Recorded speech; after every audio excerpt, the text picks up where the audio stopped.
爸妈，浩辰如果回来问起来，就说我这段时间很忙，回不来。对不起。自从许妍搬走之后，沈浩辰第一个感到不适。不吃了，一点也不好吃。我想吃嫂子做的龙井虾仁儿。其实兰姐也想念许妍，没什么胃口吃饭，只匆匆吃了几口就离开了饭桌。老沈也渐渐觉得原本热热闹闹的家里突然变冷清了。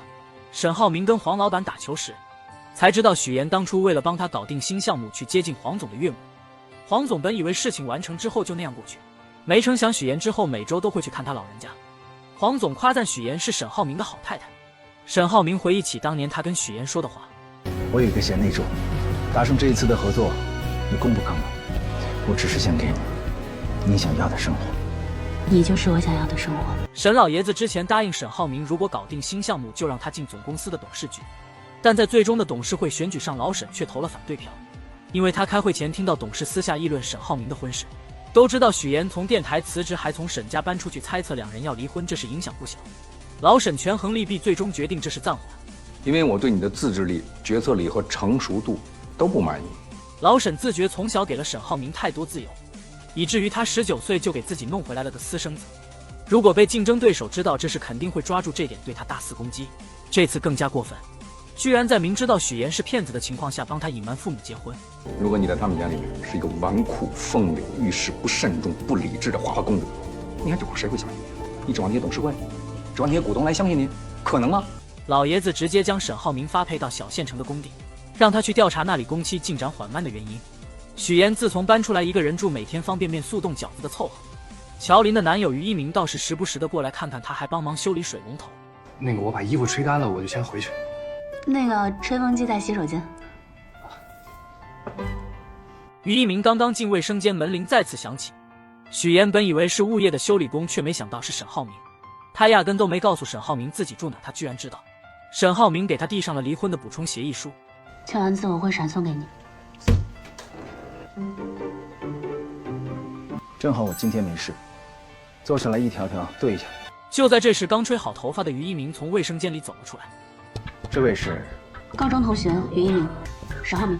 他就是你的老公。你好。你好。沈浩明的补充协议上要求许妍，即便两个人离婚，如果没有得到沈家人批准，也不能对外公布，以免破坏沈家和他们公司的形象。从电台辞职之后，许妍四处找工作，但根本找不到合适的岗位。最终在一个朋友的介绍下，许妍去应聘了带货主播。老板一听是曾经高大上的新闻女主播，立刻让她试镜。许妍的专业和她之前的工作经历压根不适合带货，不过老板还是给了她个机会，让许妍努力学习一下。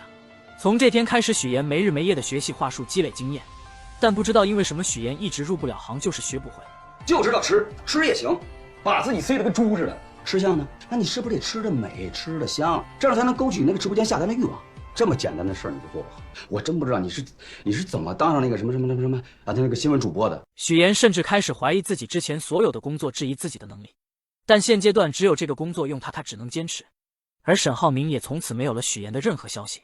赵露思版霸总的太太团到底有多闲？就因为方磊的一句好玩，跟他驱车上百公里出来参加活动。阿兰，是我眼花了吗？那个女孩是妍妍吗？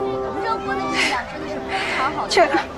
沈浩明打听到许妍的近况之后，来到播间，听说总有个叫温暖港湾的人对许妍嘘寒问暖，看了看对方头像，好运哥一股酸意上头，立马更改昵称为一诺千金上了车。一诺千金下了50担，温暖的港湾下了70担，一诺千金下了100担，温暖的港湾下了150担。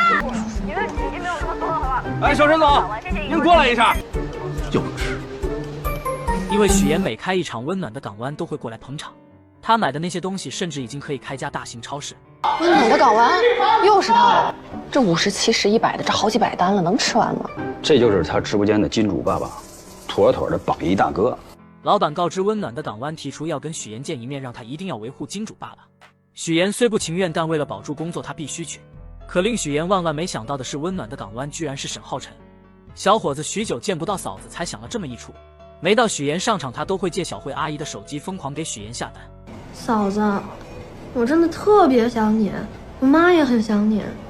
就最近我们都瘦了，就想吃你做的饭。沈浩辰给许妍看了沈浩明最近的情况，说自从他离家之后，沈浩明每天都在发呆，一看就是在想嫂子，并且此时的沈浩明还被老爷子发配到一个小县城，许久都已经没回家了。现在沈家冷清的他根本不愿意回去。许岩答应，如果以后想他的话可以打电话约，只要自己有时间就会陪他一起出去玩。不过刷到许岩的不单单这父子俩，那个一直想上位但始终无果的方磊也同样刷到。她是著名捞女主播，一心嫁豪门。真的假的？有意思，表演个豪门怨妇呗？不用演，都下场卖垃圾袋了，已经是了。应该是豪门继父吧？方磊带起节奏之后，吃瓜群众都开始讨论。许岩看着屏幕上讨伐自己的语言，一时语塞，愣在原地，当即冷场。不过片刻之后，许岩勉强挤出来一个笑容，再次恢复状态。太太团许久都见不到许岩，听说许岩放着好好的财经主播不做，跑去创业，又来给兰姐吃风。但兰姐为了面子说儿媳妇自己有主见，他们也很支持，没有什么不同。方磊今天不请自来闯入太太圈的聚会，说有个特别好的活动邀请太太们出席，却没想到他直接把太太团带到了许岩的直播现场。这就是他说的创业呀。蕾蕾，你今天是故意让我来看戏的？没有啊，我是在网上看到妍妍姐在这做活动，阿姨们平时不都挺想她的吗？我就想说带大家过来看看。看到许久未见的许岩，兰姐居然没有生气，甚至还想上去跟她打招呼，但碍于太太们在身边，她还是忍住了。你也不管管她，你再怎么说也是沈家的儿媳妇，卖大米鸡蛋这么自降身价，只会叫人瞧不起。方磊本想好好看看今天这场好戏，但却没想到转眼他就失望了。什么叫自降身价？谁瞧不起谁啊？孟总啊，你跟你老公开建材厂那会儿，也睡过仓库吧？马总呢？倒退20年，我们大家都是普通人，往上数3代，谁家不是农民？我也不过只是一个包工头的老婆。工作中的许岩不但没引起兰姐的反感，反而让她想起年轻时候的自己。她当年也曾因为老沈工地人手不够，给农民工做过一阵子大锅饭。今天见到许岩，兰姐更多的是想多看看她。在她眼中的许岩越看越顺眼，越看越开心，直接让手司机清空了她的库存。我们家主播太牛了，商品清空，不是谁买的？沈浩明在线上输给了儿子之后，他驱车300公里特意跑来许岩的直播现场，还好在他下班的时候赶到。沈浩明让许岩回到台里继续工作，完全没有必要辞职。如果你需要我帮忙，不用了。沈浩明给许岩了一张卡，说每个月都会有固定的生活费给他，但许岩拒绝了他。许岩的一场户外活动让老板吃了个大惊。微服私访，你说你有这么大的能量，你怎么一句不提呢？我已经知道你是谁的儿媳妇了。裘老板当即就把许岩调去女装部，让他把衣服推荐给太太们做文章打造爆款。但许岩一直想摆脱之前的光环，又怎么会再利用沈家的资源？可令许岩没想到，这位老板如此现实，立马给自己来了个损招。许岩辛辛苦苦工作了1个月，却没想到裘老板居然用下作的手段想逼自己就范。负责给你热场的助理，产品上下架的 IT 技术、销售、客服以及选品等等，这些费用都得从那里边扣，还剩1400。最终许岩选择辞职，他不再伺候这个无良商家。乔林的朋友心情不好，正好许岩在，两姐妹一起去看刚刚参加比赛失败的瑶瑶。瑶瑶之前送了2年外卖，好不容易攒够了钱才去参加的这次服装设计大赛，却没想到刚刚进入复赛就被淘汰。可许岩看到设计之后，觉得这个女孩很有天赋，是真心觉得她的设计好。她的设计图里边有很多都没有被做出来的成品，以为是没有时间，可问过之后才知道是因为没钱。看到以姐姐为首的几个女孩的窘境，许岩想到自己刚刚来荆州的那几年，之前他为快速站稳脚跟走了歪路，这次他要堂堂正正的活一次。许岩约了几个女孩出来，要跟他们一起创办属于自己的服装品牌。现在有他这个策划和模特还有设计师，再加上乔林，他拿出来了自己这些年的全部积蓄作为他们的创业基金。从这天开始，4姐妹没日没夜的都在忙着属于自己的工作。不过辛辛苦苦搞了1个多月，猛如虎的一顿操作之后，一看涨粉刚刚250，没有丁点起色。想了许久之后，许岩想起之前看到过一个国外小众品牌崛起的经历，借鉴了他们的品牌思路，改变现有做法，继续努力。而沈浩明自从在播间看不到许岩之后，尤其的失落。被发配到县城后，他工作一直不顺，刚刚过来工地的第2天就来了一帮地头蛇讨债。即便他们的债务跟沈家的公司没有关系，但这些人就任沈家扬言不解决问题就不让开工。殊不知这都是张经理为了赶走小少爷刻意为之。一个少爷狗子，我看他怎么斗这帮流氓。对，就是让他知道这滩的水啊没那么浅，他哪儿来呀？就回那儿去呗。沈浩明调查了王德福的情况之后，当天晚上就一个人单枪匹马的去见了这个地头蛇。不过他并不是过来还钱，反而是要王德福继续投钱，加大投资。你之前投的钱都是呆账，都是死账。如果你可以重新再投钱的话，投钱来修路，那集团将会重新评估，拿到新的预算。你之前被骗的钱都会变成投资款，你的钱才不会打水漂。并且沈浩明承诺把楼盘全部的绿化都外包给王德福。这种既得了名又能赚到钱的好事，王德福自然被沈浩明顺利说服不再闹事。解决掉王德福之后，沈浩明才腾出来时间彻查工期紧张缓慢的问题。终于被他查到张经理收了那家问题公司的高额回扣。现在那公司出事跑路卷走王德福的钱，才导致工程停滞进展缓慢。拿到张经理渎职和侵吞公司公款的证据之后，他辞掉了这人。不过他并没有报警，而是给了张经理一个机会，因为他知道单单凭他一个人根本不可能做得这么完美。转眼沈浩明把这次事件的调查结果给了老沈，完美的交了差。而老沈这才发现自己最信任的创业伙伴，一个元老级的董事居然勾结外人蒙骗自己。鸿运的事败露了，老沈肯定会有所警惕。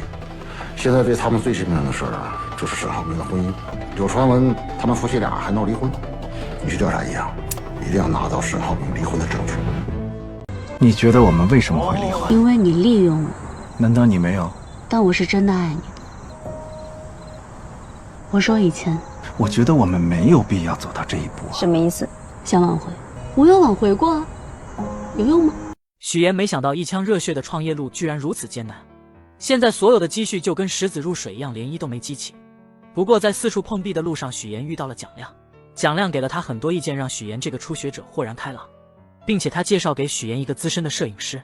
原本只是单纯的帮忙，却没想到接触了几次之后，让他对许岩有了一些想法。我很了解像沈浩明这种出生优渥的富家子弟，我觉得你早点离开他也好。我愿意帮助你啊，而且会非常慷慨，希望你不要去救他。我明白，你明白就好。我一定会成为你最优秀的合作伙伴，我会努力的。就在这天，许久没有联系的沈浩明拨来电话说需要他的帮忙。原来沈浩明开拓海外业务要搞定一个国外的资方，因为这人非常注重家庭，为获取资方的信任和好感，他希望跟许岩以夫妻的名义去讨好对方。100万。100万？相比之下，我带给你的收益会更大。我的意思是，做服装这个行业是很烧钱的，你100万砸进去，水花都看不见。我给你1000万，我来入股。我没有想让你来做我的甲方，这一次的合作是平等的，我只拿我的酬金。知道两人休假不谈公事，但许岩作为活动策划有他自己的想法。转眼一对恩爱的小情侣热情似火地走进酒店大堂，可却没想到两人卖力地表演了一阵子之后 ，This couple seems so in love。不过我不喜欢芭比，我更喜欢 Twilight 暮光之城的爱情。Yeah。不过他们并没有放弃，许岩立刻制定了新的方案。These guys are the Edward and Bella. Yes, that's my favorite love story. 而他们这样装扮只是想得到房间号。第3天，两人在隔壁开了一个房间，然后沈浩明报了旁边的房号，送过去一份浪漫套餐。这不是我们订的餐啊！原本服务生就要推走，但看夫人喜欢他，把套餐留了下来。而外边的两口子趴在门口，听到两人已经切了蛋糕之后，这才敲响了房门。我们订了一个浪漫套餐，好像看到服务员送到您这个房间来了。为表示愧疚，两夫妻邀请他们一起参加晚上的草坪吧小聚。许岩今晚跟之前一样漂亮，但遇到了几个猥琐男，总是往她身上看。沈浩明意识到之后，他脱掉自己的衣服，把许岩包得严严实实。你干什么？每道题都答对了，太棒了！来，我们哪有风？在这种场景下，沈浩明似乎有一种错觉，回到了从前，感觉许岩好像都没变。他的优越感油然而生，一副高高在上的姿态，提醒许岩两人签了合同，他必须要乖乖配合。合同是平等的，我不是你的下属，请不要命令我做事情，和以前一样。沈浩明这才意识到自己之前居然是这种男人。为掩饰心情，沈浩明岔开话题，再次提起许岩创业，认为现如今的大环境，许岩只有跟自己在一起才最稳妥，是唯一出路。虽然他人没有跟许岩在一起，但是沈浩明知道许岩四处碰壁，知道他如果拿不到投资，根本不可能成功。你凭什么高估你自己？你又凭什么贬低我？你觉得没有人要投我吗？我告诉你，想要投我的人都排着队呢。你要投啊？你排队好了。谁投你了？许岩根本不给沈浩明撒气的机会，原本就要离开，但却没想到被主持人叫住。没想到接下来的游戏环节给了沈浩明一个机会。这个游戏的目的是要测试两情侣的默契，两人每次必须同时转头，如果双方看同一方向就能拿到纪念品，但如果看向不同方向，他们就可以抢杯子把水泼向对方。到底谁是你投资方？就连主持人都没想到台上两个人的默契居然如此之差，整个游戏环节居然没有赢过一次。不过到了第2轮看动作猜名字的游戏，之前所有的问题全被放弃，就只剩最后一个。没想到屏幕上竟然出现了“创可贴”3个字，许岩瞬间想起初见沈浩明的那个晚上，就是因为那枚可爱的创可贴，他才爱上了眼前这个男人，决定嫁给他。创可贴，给我一次机会，可以吗？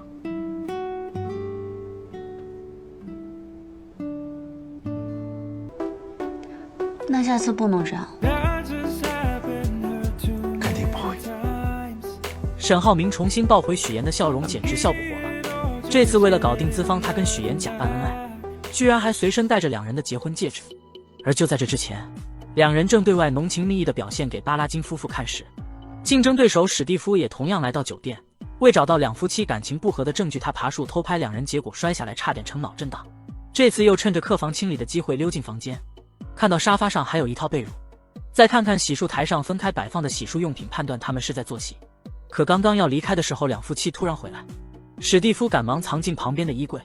许岩两夫妻陪着巴拉金夫妇玩了3天，已经算是比较熟悉。在结束旅行之前，许岩给巴拉金夫人准备了来自他工作室的民族服装当做礼物。你不用谢我，我们是按合同。知道里边有人，沈浩明故意打开衣柜，不过他只看到一个被纱布包裹着的脑袋。沈浩明没有救出对方，而是淡定地关上了衣柜。两人走后，史蒂夫才从衣柜里狼狈地走了出来。虽然沈浩明不知道藏在衣柜里的人是谁，但他推测必然也是想接近巴拉金夫妇的竞争者。而之所以没有揭穿这人，是不想打草惊蛇，尤其让他撕破脸皮，明着破坏他们的好事，还不如将计就计，来个见招拆招。这不，两个人刚刚坐下就看到了那个头顶纱布的脑袋，这才知道他是竞争对手派来的公关。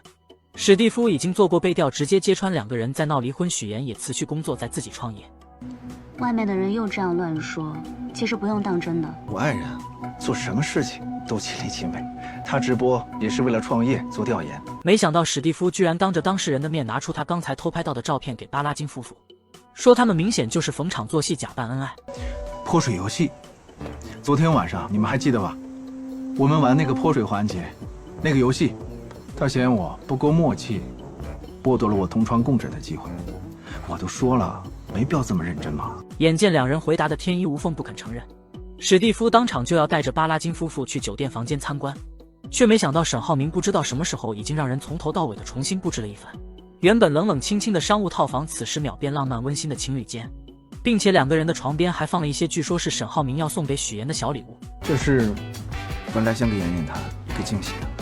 他们好有情趣啊！抱歉，破坏了你精心准备的惊喜。眼见于此，史蒂夫又拿出他之前在树上拍到两人吵架的照片做垂死挣扎。我在做瑜伽，腿还没上来。你看，你再多落一会儿，腿就下来了。老公，你在干嘛？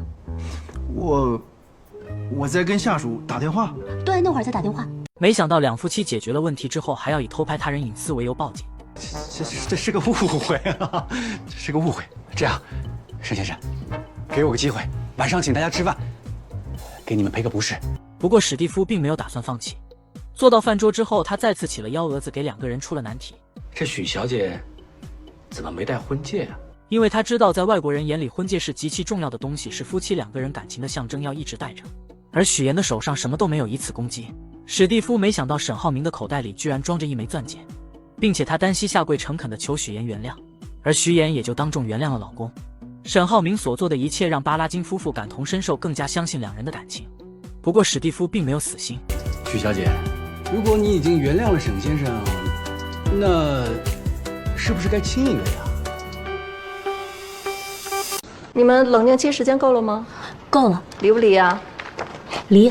那今天再提交一下离婚申请，下个月的8号，5点半之前过来办理。还要再冷静一遍啊？你今天过时间了，你上次的离婚申请啊，系统已经自动取消了，你可不得再跑一趟吗？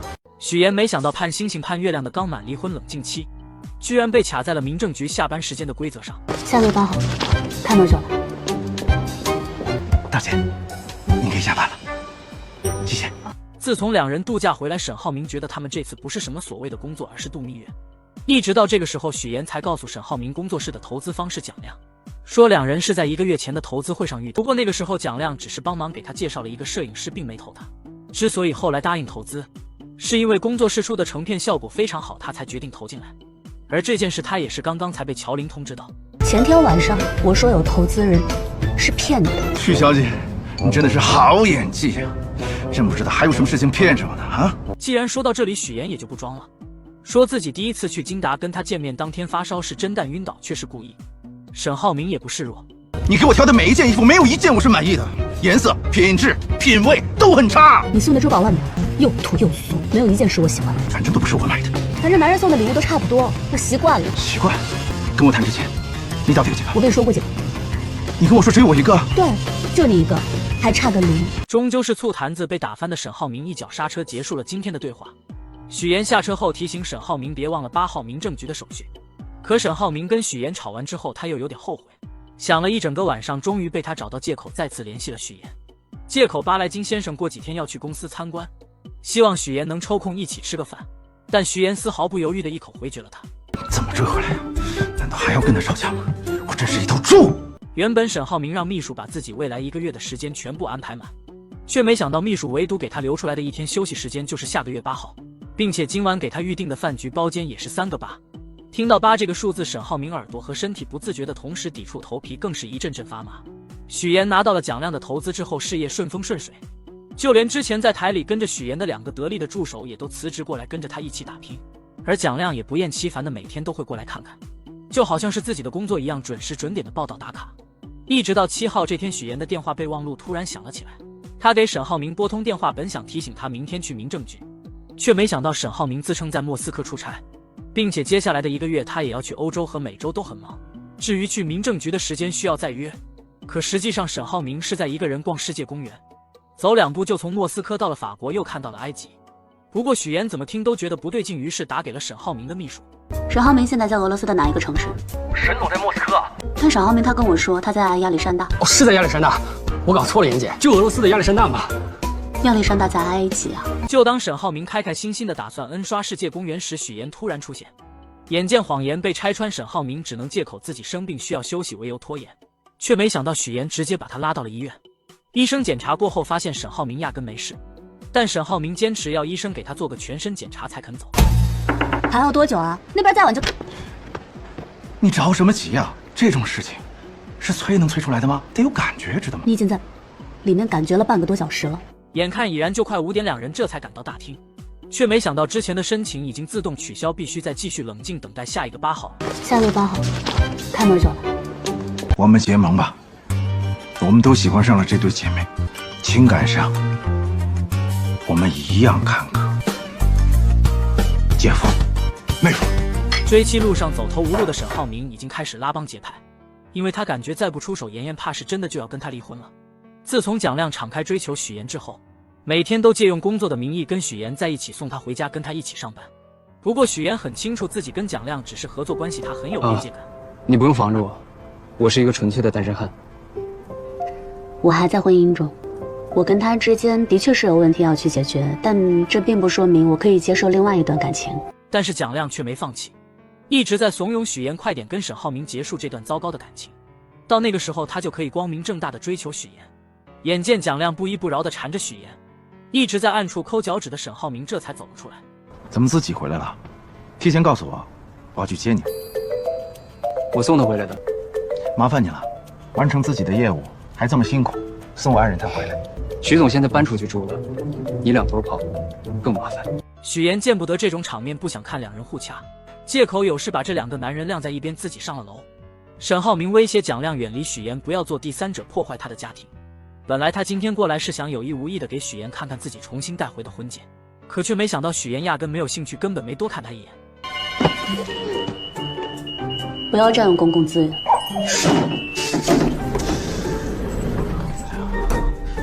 不过沈家想挽回许妍的并不只是他一个人，沈浩辰总觉得哥哥做错事惹得嫂子不高兴，气走了他。正好今天马术教练想给他报个马术比赛，需征求家人的意见。沈浩辰让教练直接联系他的嫂子谈，转眼他就把这个消息透露给了沈浩明。而就在许妍过来之前，沈浩明就已经到了马术俱乐部，两人都很支持浩辰参加这次的比赛。浩辰用了4年，如果他感兴趣，我肯定会支持。老婆，你的意思是？碍于许妍答应过公婆低调处理离婚不声张，不然肯定会退回去。不同的是许妍更加细致，她担心沈浩辰的身高，让教练一定要调整好马匹的大小，她才同意。正式谈完之后，许妍就要离开，但董事的浩辰借口俱乐部的果汁好喝，让他一定喝完再走，却没想到遇到个不开窍的哥哥，居然让许岩随便找了个借口走掉了。我真的是要被你气死了！就连我们小朋友都知道，做的错事就要改。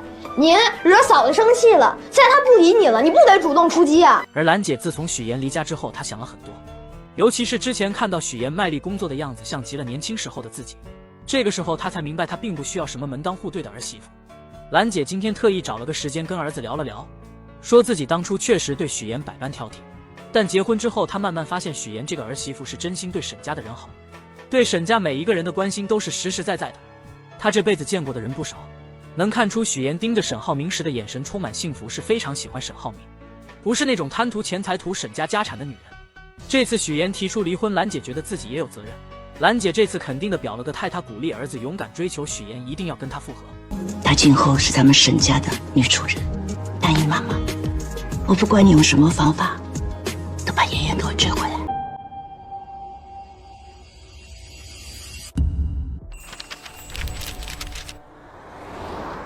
今年7月，开着我这台理想 L9，带着家人从四川出发，去了一趟青海、甘肃，11天的时间，5200公里，完成了整个青甘大环线的旅程。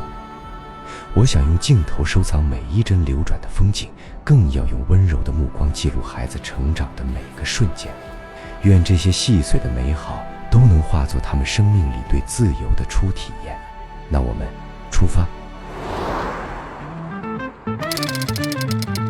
7月4日，下班后将行李装车，前往此次行程的第一站青海省西宁市。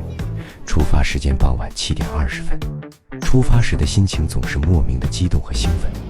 10点半，我们到达了剑门关服务区，这里有理想的5C 超充，给车子补电的同时，我们也稍作休息。沿途还遇上了遥遥领先的无人驾驶。在陇南休息一晚后，第二天中午，我们来到了西宁市。西宁市是青海省的省会，位于青藏高原东北部，平均海拔约2275米，素有高原古城、夏都之称。到西宁旅游，莫家街是绝对不能错过的美食天堂。这条有着600多年历史的老街，汇聚了青海最地道的风味小吃和特色美食，烟火气十足。手抓羊肉、牦牛酸奶、酿皮、偏胚，今天我们也感受一下。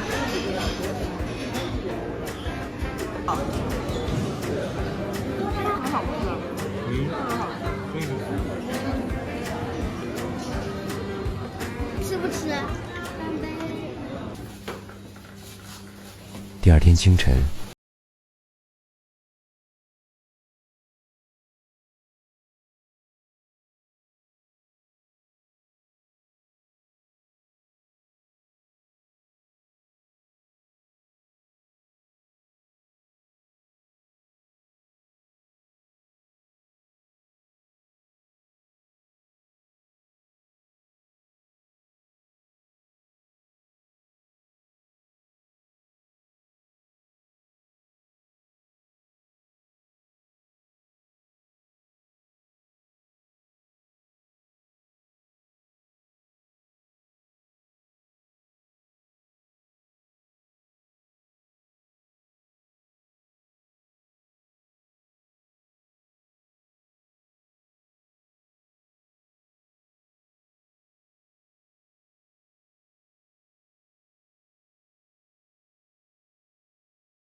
一路走走停停，到达茶卡镇已经黄昏。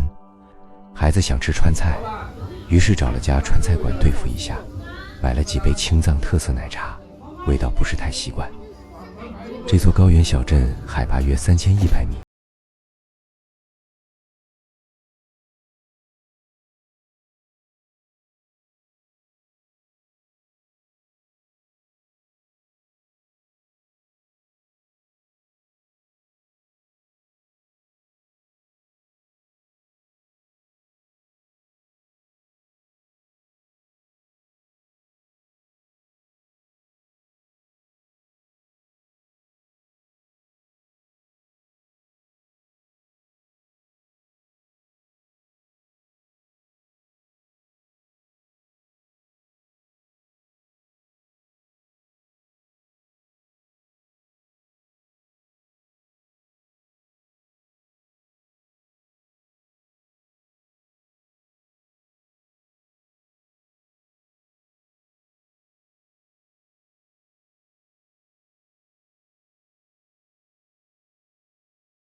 冲出晨报，来到察尔汗盐湖，却是狂风大作。这种天气让人望而却步，索性先去50公里外的格尔木市休整一夜。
从大柴旦到冷湖镇，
就是冷湖石油小镇遗址。石油镇没有死去，他只是以另一种方式，在祁连山与雅丹的注视下，完成了从工业图腾到时间标本的蜕变。而我们途经此地，听见的或许不只是往事的回声，还有某个永恒的命题，关于信仰，关于荒原，关于所有短暂而辉煌的燃烧。随着车轮缓缓驶过冷湖镇，我们即将告别青海的苍茫大地。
让我们用最纯粹的原声，共同沉浸在这震撼人心的万人星空演唱会。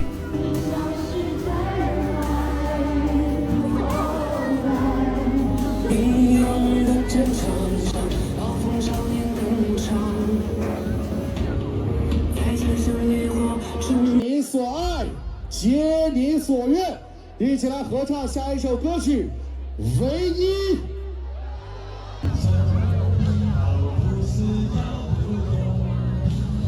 演唱会一结束，我们就马不停蹄赶往敦煌夜市。敦煌沙洲夜市是甘肃省敦煌市最具特色的夜间文化旅游景点，集美食、购物、娱乐和文化体验于一体，被誉为敦煌的不夜城。若有机会到敦煌、沙洲夜市，绝对是感受当地夜生活与丝路风情的必打卡之地。在灯火璀璨的沙洲夜市，我们逐一品味了敦煌最具特色的3大美食：酸甜可口的杏皮茶，现点现做的驴肉黄面，刚出锅的沙葱牛肉饼。在敦煌，我们度过了一个难忘之夜。由于是临时决定的旅行，我们没能买到需要提前1个月预定的莫高窟门票。这次没约到莫高窟门票，就带孩子参观了敦煌博物馆。等他们再大些，一定补上莫高窟之旅。在敦煌的最后一天，我们又尝了驴肉黄面。赶往榆林窟途中，经过敦煌影视城，在禁止拍摄的莫高窟之外，竟在影视城偶遇这些可拍的仿制佛像，也算弥补了些许遗憾。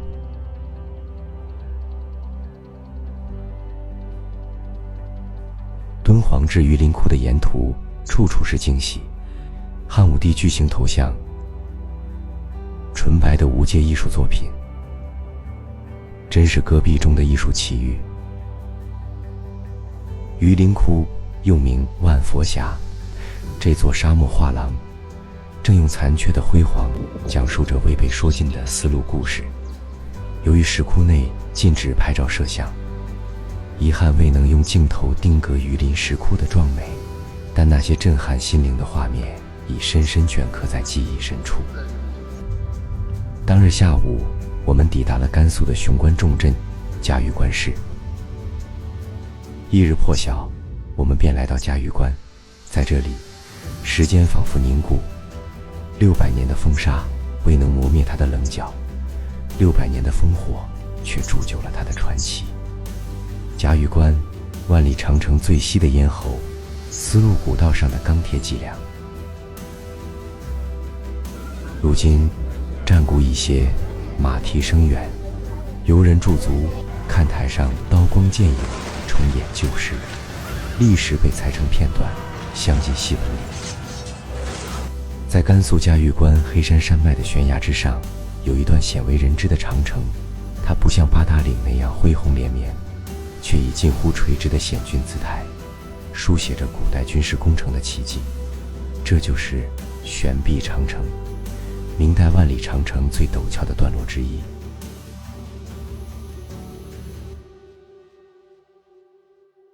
继续启程，下一站张掖市。当驼铃远去，烽烟散尽，这座古城最深的记忆都凝固在一座寺院的沉重木骨里。张掖大佛寺，西夏王朝留给丝绸之路的最后一滴眼泪。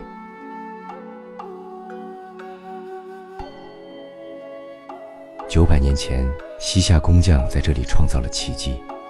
34.5米的涅槃佛，亚洲最大的室内泥塑卧佛安然沉睡。它不是冰冷的泥塑，而是一个王朝对永恒的痴迷。半合的双眼似在凝视红尘，唇边一抹微笑，藏着寂灭为乐的千年禅意。在这座古刹深处，龙从未闭上他的眼睛。他从斑驳的朱漆中昂首，鳞甲如波浪般层叠，每一片都镌刻着西夏工匠的虔诚。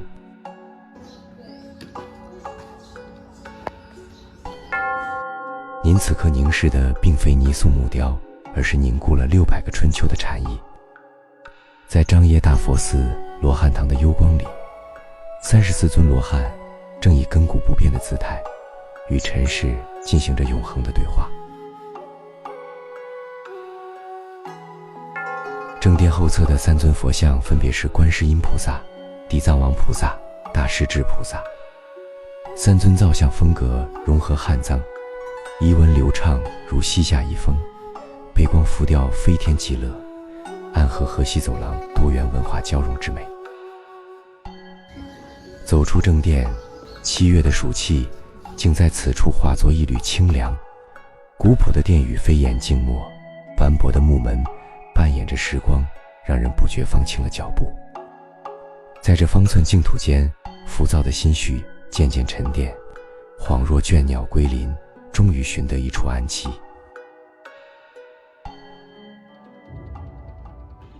下午，我们来到七彩丹霞风景区。都说雨后夕阳下的七彩丹霞最惊艳，可这样的机缘可遇不可求。但无论晴雨晨昏，这片斑斓的山岩始终以最绚丽的姿态迎接着每一位到访者。这红、金黄、灰白的色达在祁连山脚下流淌，仿佛大地最豪放的油画。当我们的青甘大环线旅程行至张掖，便知这场西北壮游即将画上圆满的句号。最后一站兰州已在眼前，我们计划在这座黄河穿城而过的城市稍作停留，为亲友们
你找投资人，为什么不早告诉我？我那个时候，我为什么要告诉你啊？我和你什么关系啊？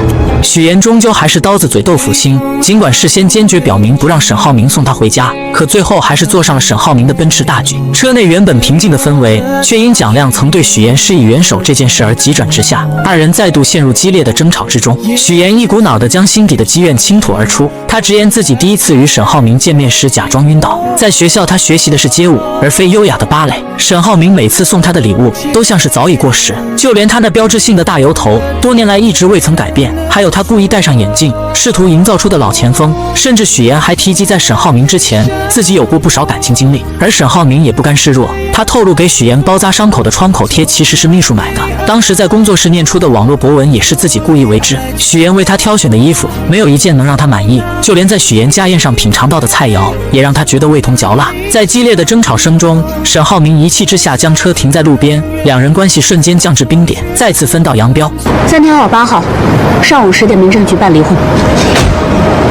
回到家的沈浩明看到沈浩辰正坐在书桌前写作业，他注意到沈浩辰最近的语文成绩有所下滑，便提及是否需要请个老师来辅导。沈浩辰却告诉他，之前一直是许岩在帮助自己学习语文。接着沈浩辰问起哥哥什么时候能把嫂子接回来，他直言沈浩明明明心里很想念许岩，却总是嘴硬不承认，还鼓励沈浩明，男生被女生拒绝是很正常的事，就算被拒绝多次，也要努力把女生追回来。沈浩明听后心中五味杂陈，回想起弟弟的话，他内心深处那股对许岩的眷恋被重新点燃。当晚他鼓起勇气给许岩发信息，希望他能再次陪自己与巴莱金先生共进晚餐。然而此时的许岩仍在气头上，毫不犹豫地以没时间为由拒绝了他。沈浩明无奈之下只好提到会给许岩报仇，可这条信息发出去后，两人之间的联系又一次陷入了僵局。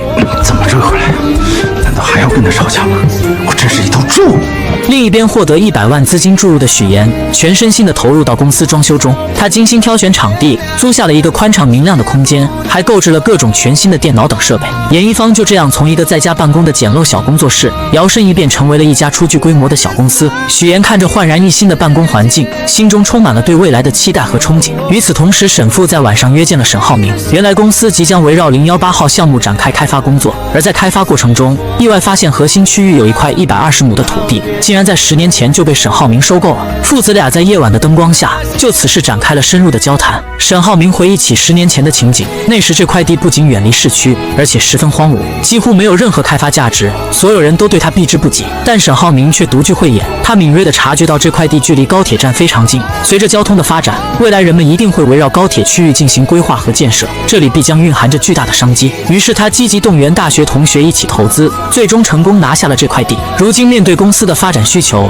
沈浩明经过深思熟虑，决定无条件将这个项目送给公司。他感慨地表示，从与沈浩辰以及许岩的这些事情中，他深刻意识到自己和父母之间存在着难以跨越的理解鸿沟。但经过这段时间的种种经历，他也真切地感受到父母一直以来对自己的包容和默默支持。因此他希望通过这次无条件的奉献来表达自己对父母的感激，也希望能借此缓和与父母之间的关系，开启新的相处模式。这样，方明，如果这一次你能够促成和巴莱金的正式合作，并且能够开拓金达对海外的市场，那老爸给你一个承诺，我会让你进董事会。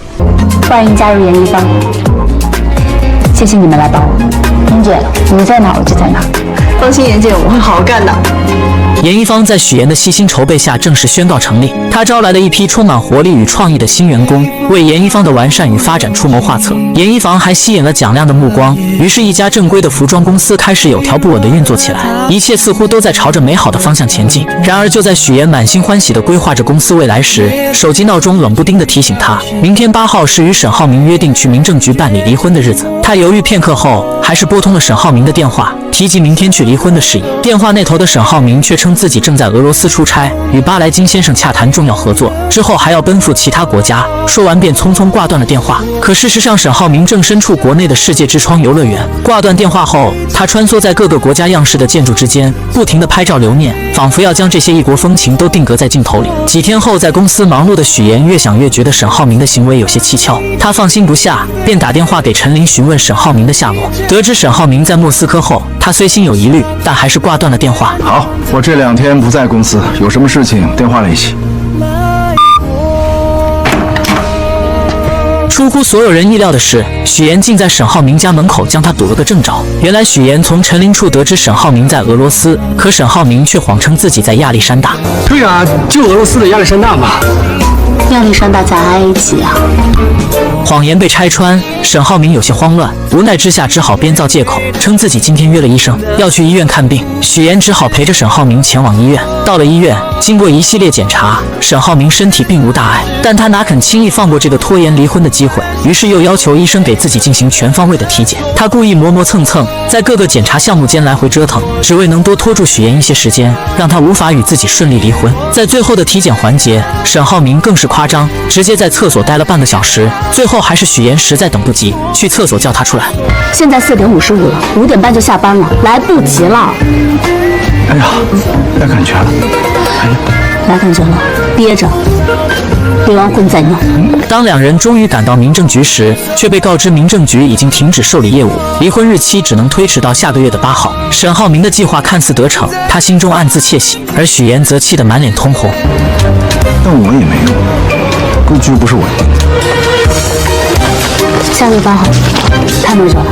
第二天，蒋亮以了解投资人的名义约许岩出来，两人一同来到电影博物馆，馆内陈列的经典电影海报和道具。蒋亮看着周围的一切，缓缓说起自己的过往。他小时候只有妈妈陪伴在侧，每天下午妈妈都会陪他一起看电影。上大学时，为了家族的事业，他不得不放弃自己热爱的电影梦想。就在许岩沉浸在蒋亮的故事中，与电影里出现的摩托车拍照留念时，蒋亮突然凑上前，邀请许岩成为自己的第一个乘客，试图拉近与许岩的距离。然而就在这时，一个女孩突然出现。女孩的出现让许岩瞬间明白了蒋亮花花公子的真面目，他心中对蒋亮的好感顿时消散殆尽。另一边，沈浩明独自在酒吧里借酒消愁，试图用酒精麻痹自己内心的痛苦。这时方磊来到酒吧，看到沈浩明失魂落魄的样子，他心中嫉妒不已，开始阴阳怪气地说起许岩和蒋亮勾结在一起的事情，还恶意诋毁许岩是个勾引别人的女人。但沈浩明对此却毫无反应，在他心中许岩始终是自己的妻子。方磊见状更加生气，他觉得即便沈浩明和许岩感情出现问题，自己在沈浩明心中也依然比不上许岩。愤怒之下，他直接拿起沈浩明桌子上的酒泼向了他，酒水顺着沈浩明的脸颊流下，他却没有丝毫躲避。酒保见状赶紧上前将方磊抱了出去。方磊离开后，沈浩明依旧坐在原地，这一刻他似乎更加清晰地意识到自己还是忘不了许岩。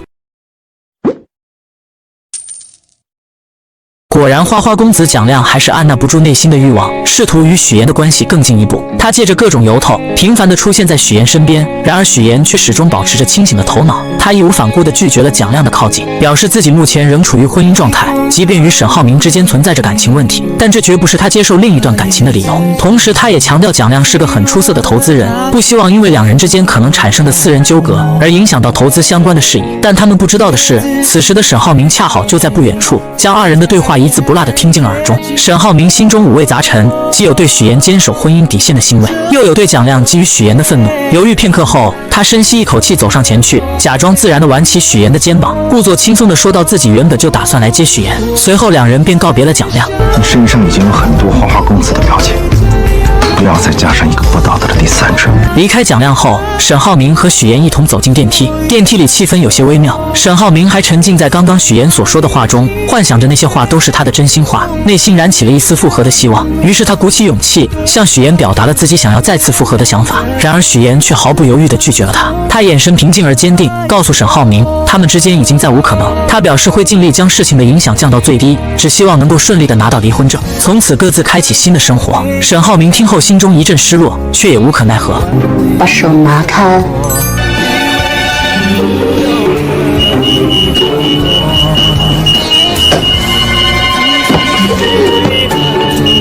不要占用公共资源。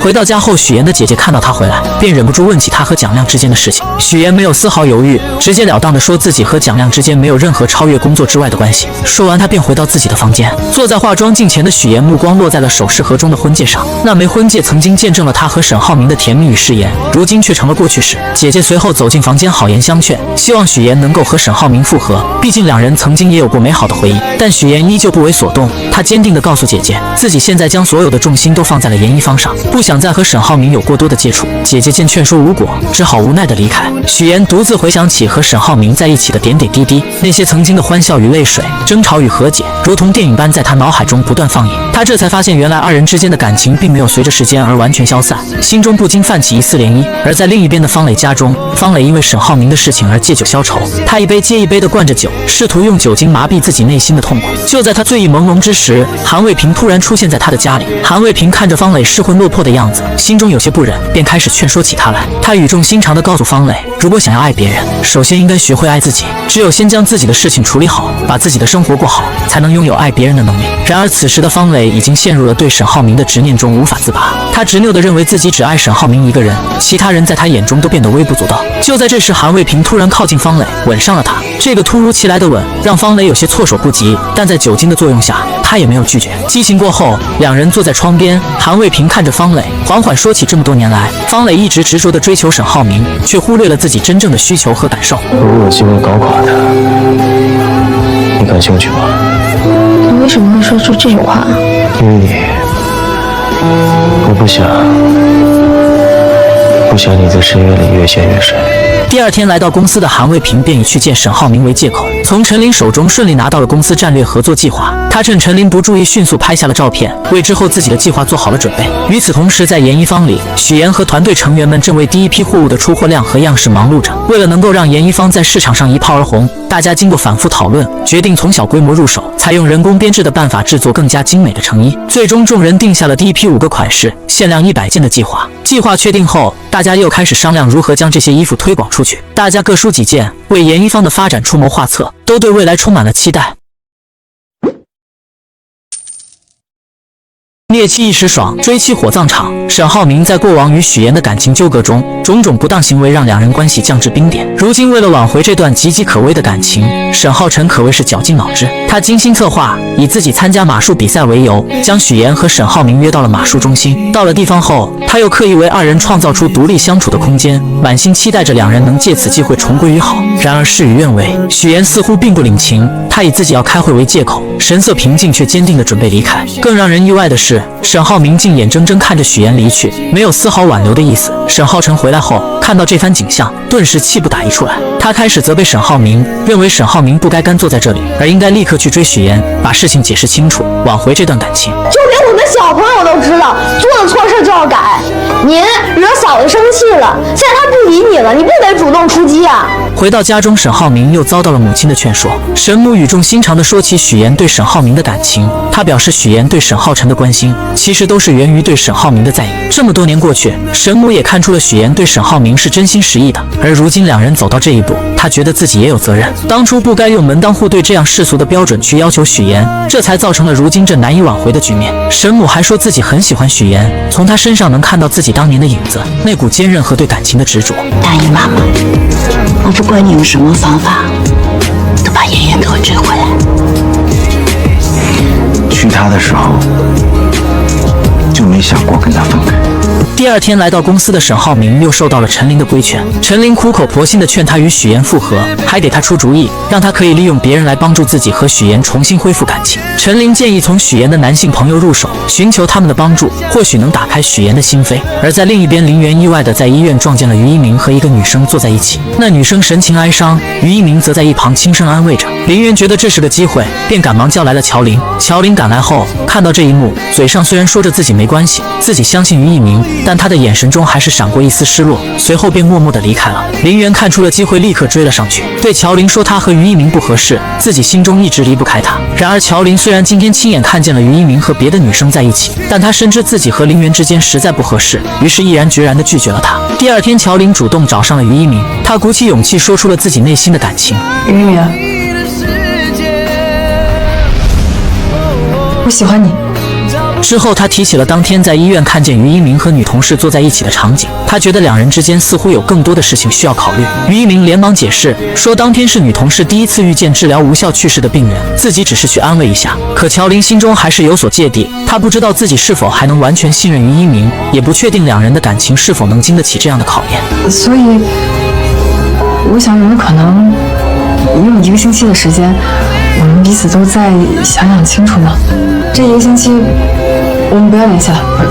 然而之后沈浩明找上了于一鸣，两人在酒馆中相对而坐，脸上都带着几分落寞。他们开始倾诉彼此之间遇到的感情问题，都觉得自己无力挽回心上人的心。在这个艰难的时刻，他们都需要对方的帮助来度过这场感情危机。经过一番交谈，两人一拍即合，挽回女友计划就此敲定。他们决定互相帮助，利用彼此的优势和资源为对方出谋划策，试图重新赢回心上人的爱。我们结盟吧，我们都喜欢上了这对姐妹。姐夫，妹夫，姐夫，妹夫。明天有空吗？我们咖啡厅见。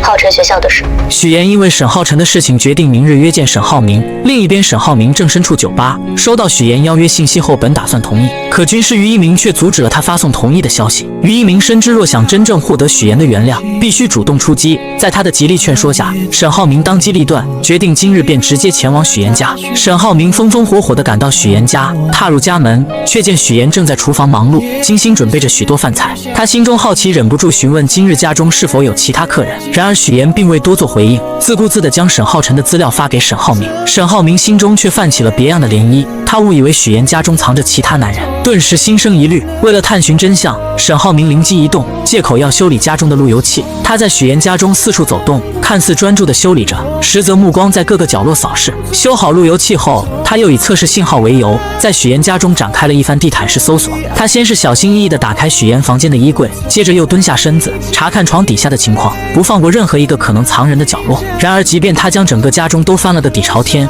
也没有发现任何其他人的踪迹。找什么呢？此时许岩准备送客，可就在他即将开口之际，沈浩明突然瞥见了沙发上放着的准备更换的窗帘。这窗帘我可以自己换。没事，我帮你换。女生登高很辛苦，很危险。真的不用你帮我。我来吧。于是便开始帮许岩换窗帘，这一换便是好几个小时。窗外的天色从明亮逐渐转为昏暗，夜幕悄然降临。沈浩明看着满桌丰盛的菜肴，心中涌起一股想要留下的念头。他想着能品尝到许岩亲手做的饭菜，可许岩却毫不留情地拒绝了他，明确表示让他先回去。就在沈浩明无奈准备离开的时候，门铃突然响了起来。终于来了。你说什么？我说客人来了。沈浩明心中一紧，目光紧紧盯着门口，满心期待着看到那个让他嫉妒的人。然而当门打开后，出现在眼前的却是乔林和当时严一方的两位小伙伴。沈浩明瞬间换了一副面孔，俨然一副家中男主人的姿态，热情地招呼着他们进屋。可此时乔林从许岩口中得知了事情的来龙去脉，心中对沈浩明的行为颇为不满，决定好好教育他一番。大家围坐在一起，开始以各种方式阴阳怪气地调侃沈浩明。该死，前任怎么又给我发信息啊？这烦死了，烦死了！有些男人吧就是这样，人家全心全意爱着他的时候呢，他不当回事儿；等别人不爱了，他倒是放不下了。你们说这种男人是不是有病？面对众人的嘲讽，沈浩明却丝毫没有感到尴尬。他从军师于一鸣那里学来了厚脸皮的秘诀，坚信只要自己不尴尬，尴尬的就是别人。他不仅没有生气，反而笑着说起公司旗下有一个商场即将开业，邀请大家前去购物，所有费用他全部免单，还安排秘书一同前往为大家提供服务。沈浩明的这一招超能力果然奏效，很快就赢得了两位小伙伴的好感。那要形容沈总的话，就是平易近人，自信有爱。两眼独绝，公子无双。许岩见状走上前来，提醒沈浩明回家准备明天关于沈浩辰学校的事情。沈浩明见目的已达成一部分，便顺势离开了许岩家。然而沈浩明并没有真的回家，而是又来到了酒吧，与军师于一鸣再次碰面。两人围坐在一起，开始商讨新的对策。于一鸣思索片刻，提出了 Plan B 苦肉计。第二天，陈琳按照计划来到了许岩的研一方。一见到许岩，陈琳便一脸认真地诉说起沈浩明对她的思念。她说自己多次看到沈浩明想要见到许岩，却总是因为各种原因未能如愿。即便在公司忙碌或是出差在外地的时候，沈浩明也总是深深思念着许岩，整个人长期处于悲伤的状态。本以为这样的诉说能打动许岩，让他对沈浩明心生怜悯，可许岩却只是静静地听着，脸上没有丝毫感动的神情。但我就是想知道，什么偷拍能怼得这么紧？沈浩明也挺配合的呀，还不走？哦，对不起，老板，失败了。沈浩明的苦肉计终究还是以失败告终。闲来无事的他翻起了朋友圈，不经意间许岩和蒋亮的动态映入他的眼帘。许岩和蒋亮竟同时出现在了同一个电影博物馆中，两人虽未有过多亲密举动，但同处一个画面的场景还是像一根刺，狠狠扎进了沈浩明的心。沈浩明向来是个行动派，一旦认定目标便绝不迟疑。第二天他便雷厉风行地动用各种关系和资源，将那个电影博物馆里的所有东西都买了下来。他心中暗自盘算着，等蒋亮再次来到这里时，看到自己辛苦维持的地方突然易主，那表情一定十分精彩。蒋亮如往常一样来到博物馆，可眼前的景象却让他大吃一惊。原本熟悉的一切都被沈浩明买走了。就在他满心疑惑时，手机突然响了起来，是沈浩明打来的。电话那头，沈浩明的声音带着几分得意与挑衅：“喂，见一面。”“好啊！”情敌见面分外眼红，两人一见面便开始了激烈的斗嘴。蒋亮率先发难，他趾高气昂地说沈浩明如今和许岩早已没了关系，而自己和许岩是合作者，这种合作关系远比沈浩明那虚无缥缈的过往要实在得多。他故意强调自己在许岩生活中的重要性，试图以此来打击沈浩明的自信。沈浩明岂会轻易认输？他立刻反驳道，自己和许岩是名正言顺的夫妻，这份关系是受法律保护的，绝不允许有第三者插足。他还指出蒋亮不过是碰巧成了许岩的投资人，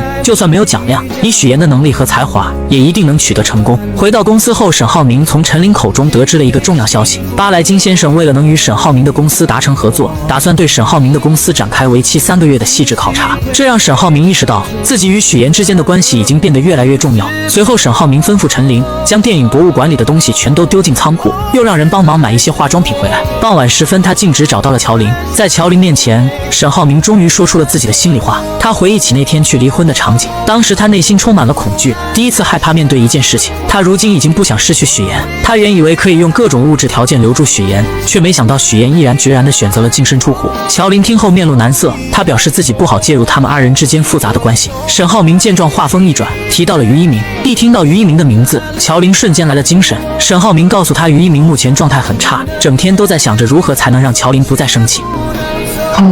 我是真没想到你能跟于明待在一块儿啊！像那个倒数第一跟倒数第二互相帮忙，看在你这么用心的份上，就当是再给你一次机会吧。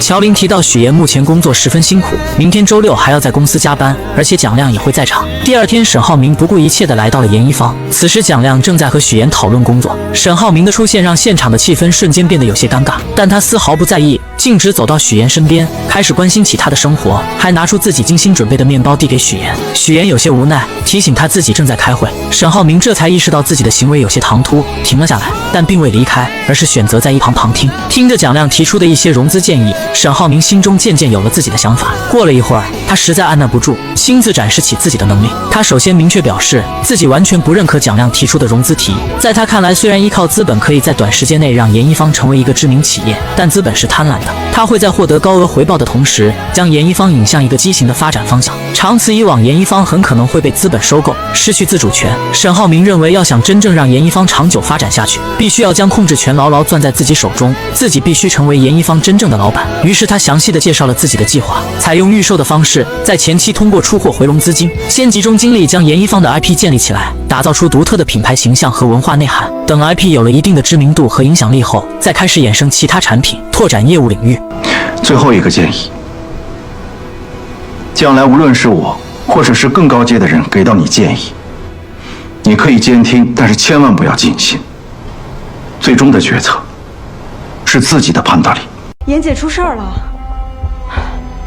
你投资的严一方已经快被口水给淹了，虚高价格10倍之多，欺骗消费者。你必须尽快终止对那边的投资，公司不再与严一方合作，立即止损。我告呀，这外边都传开了，你到外面听听去。哼，徐总，今天就一件事儿，你啊，把真银白银拍出来，这事儿啊算完了。你这是在善意的提醒我，还是在警告我？严总，不要那么逞强嘛，你就不怕你的麻烦真的一发不可收拾吗？我们在青蓝杯的比赛资格被取消了。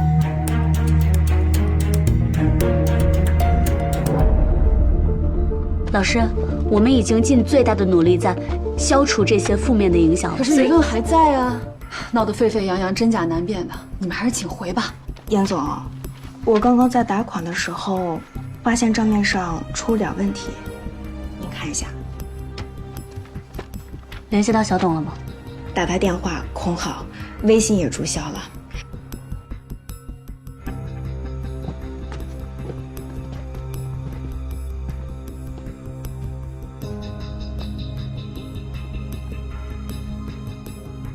如果许岩知道巴莱金对沈浩明有3个月的考核期，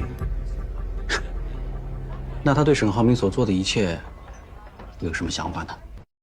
你说，我是不是已经很够诚意了？不会再打电话给他。圆圆接电话，有信号。圆圆接电话。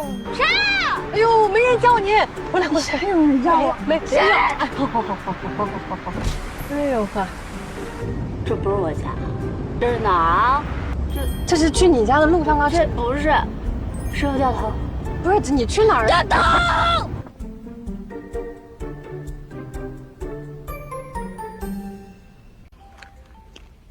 喂，你好。这么着急敷衍啊，徐小姐？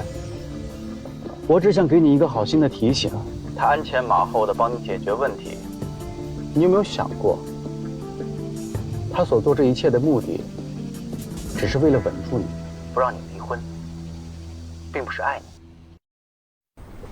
沈浩明，你不要跟我说是巧合。真的是，你以为我想吗？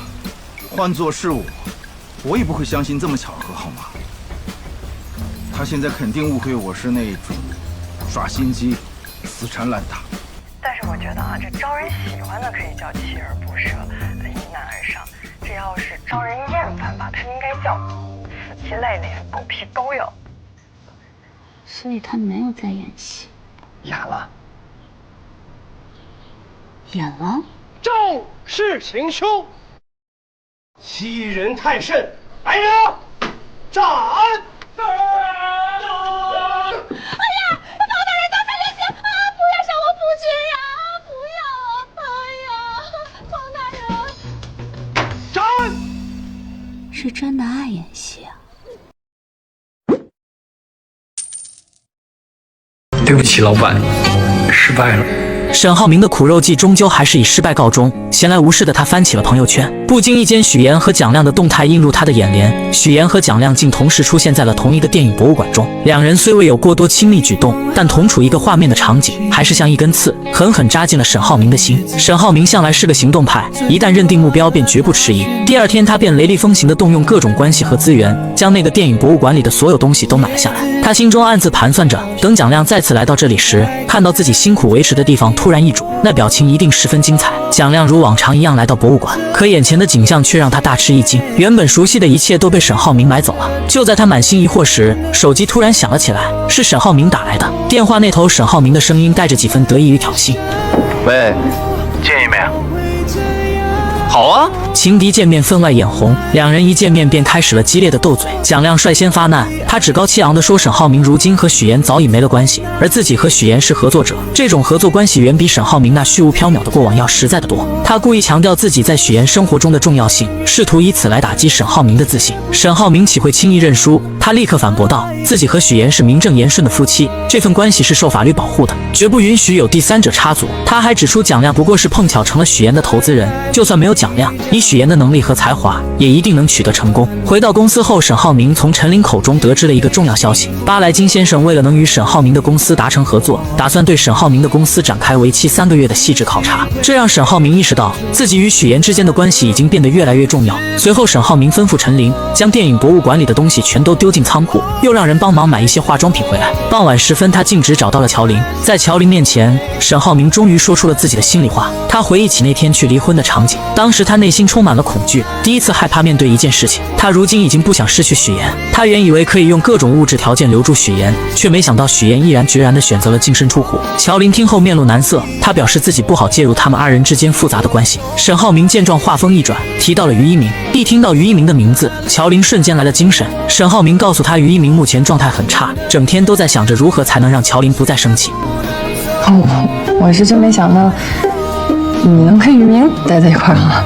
像那个倒数第一跟倒数第二互相帮忙，看在你这么用心的份上，就当是再给你一次机会吧。乔林提到许岩目前工作十分辛苦，明天周六还要在公司加班，而且蒋亮也会在场。第二天，沈浩明不顾一切地来到了严一方。此时，蒋亮正在和许岩讨论工作。沈浩明的出现让现场的气氛瞬间变得有些尴尬，但他丝毫不在意，径直走到许岩身边，开始关心起他的生活，还拿出自己精心准备的面包递给许岩。许岩有些无奈，提醒他自己正在开会。沈浩明这才意识到自己的行为有些唐突，停了下来，但并未离开，而是选择在一旁旁听。听着蒋亮提出的一些融资建议，沈浩明心中渐渐有了自己的想法。过了一会儿，他实在按捺不住，亲自展示起自己的能力。他首先明确表示自己完全不认可蒋亮提出的融资提议。在他看来，虽然依靠资本可以在短时间内让严一方成为一个知名企业，但资本是贪婪的，他会在获得高额回报的同时，将严一方引向一个畸形的发展方向。长此以往，严一方很可能会被资本收购，失去自主权。沈浩明认为，要想真正让严一方长久发展下去，必须要将控制权牢牢攥在自己手中，自己必须成为严一方真正的老板。于是他详细地介绍了自己的计划，采用预售的方式，在前期通过出货回笼资金，先集中精力将严一方的 IP 建立起来，打造出独特的品牌形象和文化内涵。等 IP 有了一定的知名度和影响力后，再开始衍生其他产品，拓展业务领域。最后一个建议，将来无论是我或者是更高阶的人给到你建议，你可以监听，但是千万不要尽信。最终的决策是自己的判断力。对不起，老板，失败了。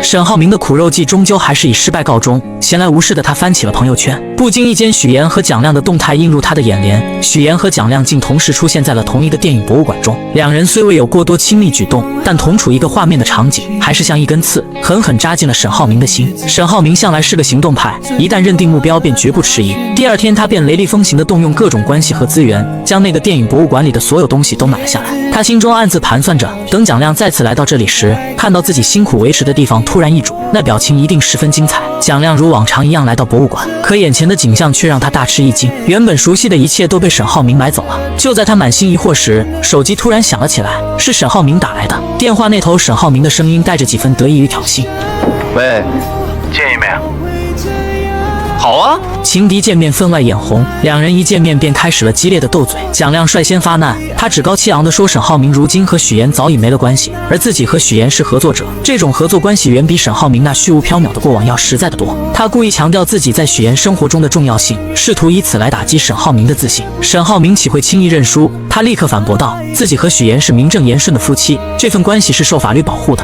绝不允许有第三者插足。他还指出蒋亮不过是碰巧成了许岩的投资人，就算没有蒋亮，以许岩的能力和才华，也一定能取得成功。回到公司后，沈浩明从陈琳口中得知了一个重要消息：巴莱金先生为了能与沈浩明的公司达成合作，打算对沈浩明的公司展开为期3个月的细致考察。这让沈浩明意识到自己与许岩之间的关系已经变得越来越重要。随后，沈浩明吩咐陈琳将电影博物馆里的东西全都丢进仓库，又让人帮忙买一些化妆品回来。傍晚时分，他径直找到了乔林。在乔林面前，沈浩明终于说出了自己的心里话。他回忆起那天去离婚的场景，当时他内心充满了恐惧，第一次害怕面对一件事情。他如今已经不想失去许岩，他原以为可以用各种物质条件留住许岩，却没想到许岩毅然决然地选择了净身出户。乔林听后面露难色，他表示自己不好介入他们二人之间复杂的关系。沈浩明见状，话锋一转，提到了于一鸣。一听到于一鸣的名字，乔林瞬间来了精神。沈浩明告诉他，于一鸣目前状态很差，整天都在想着如何才能让乔林不再生气。我是真没想到你能跟于明待在一块儿啊！像那个倒数第一跟倒数第二互相帮忙，看在你这么用心的份上，就当是再给你一次机会吧。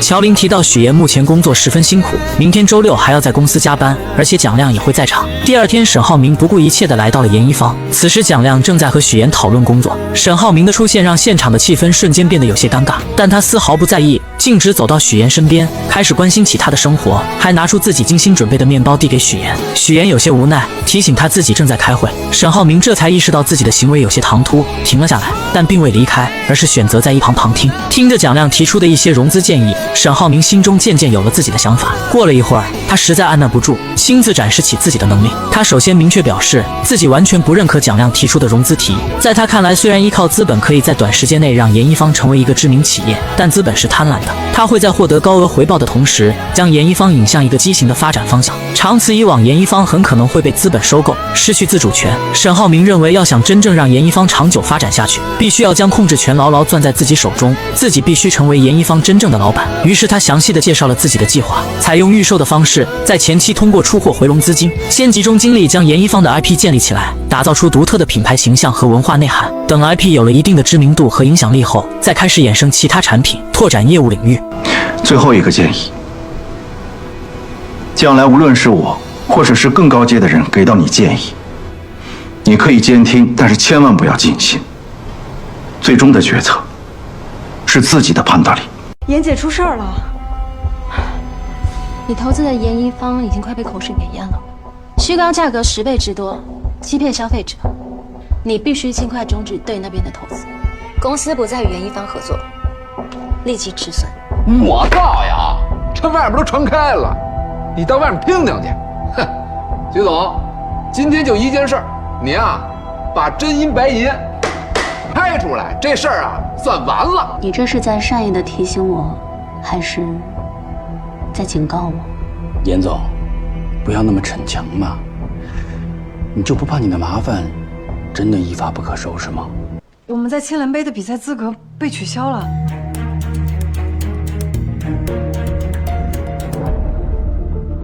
老师，我们已经尽最大的努力在消除这些负面的影响。可是理论还在啊，闹得沸沸扬扬，真假难辨的，你们还是请回吧。严总，我刚刚在打款的时候，发现账面上出了点问题，您看一下。联系到小董了吗？打他电话空号，微信也注销了。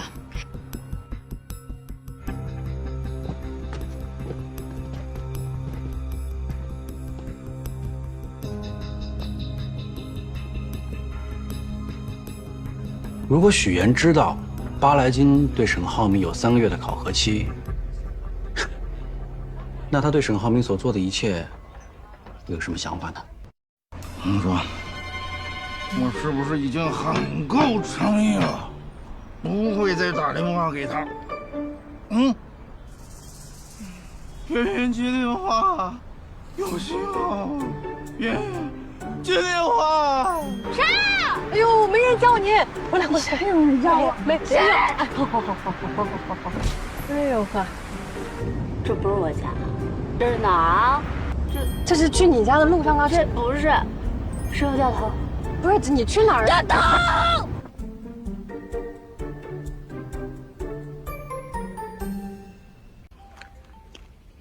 喂，你好。这么着急敷衍啊，徐小姐？我只想给你一个好心的提醒，他鞍前马后的帮你解决问题，你有没有想过，他所做这一切的目的，只是为了稳住你，不让你离婚，并不是爱你。沈浩明，你不要跟我说是巧合。真的是，你以为我想吗？换做是我也不会相信这么巧合，好吗？